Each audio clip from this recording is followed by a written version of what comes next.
Hello எல்லாருக்கும் வணக்கங்க. இன்னைக்கு என்னோட ஃப்ரெண்ட்ஸ் சில பேர் பன்னீர் எப்படி செய்றதுன்னு கேட்டிருந்தாங்க. அதனால நான் இன்னைக்கு பன்னீர் தாங்க செய்ய போறேன். இதனுடைய நியூட்ரிஷனல் வேல்யூஸ்ன்னு பார்க்கும்போது 100 கிராம் பன்னீர்ல 20% புரத சத்து, அமினோ ஆசிட்ஸ் மற்றும் கொழுப்பு, விட்டமின் ஏ மற்றும் டி நிறைஞ்சு இருக்குங்க.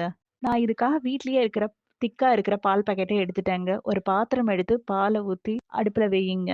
பால் பொங்கி வந்ததும் நான் ஒரு சின்ன கிண்ணத்துல 2 டேபிள் ஸ்பூன் வினிகர் அது கூட தண்ணி கலந்து கொஞ்சம் கொஞ்சமா பொங்குற பால்ல கொஞ்சம் கொஞ்சமா சேர்த்தீங்கன்னா, பால் தெரண்டு வருங்க. அது கொஞ்ச நேரம் கொதிக்க விடுங்க. தெரண்டு வந்த பால் பிரிஞ்சு தண்ணி தனியா, பால் தனியா இருக்குங்க.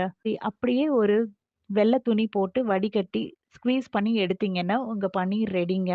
உங்களுக்கு ஏதாவது தேவையான ஷேப்ல வேணும் அப்படின்னு சொன்னீங்கன்னா, பன்னீர் மேல ஒரு பிளேட்ட வச்சு வெயிட்டான ஒரு பொருள் வச்சீங்கன்னா, உங்களுக்கு தேவையான ஷேப்ல பன்னீர் ரெடிங்க. ட்ரை பண்ணி பாருங்க. மறக்காம லைக் பண்ணுங்க, ஷேர் பண்ணுங்க, சப்ஸ்கிரைப் பண்ணுங்க. நன்றி.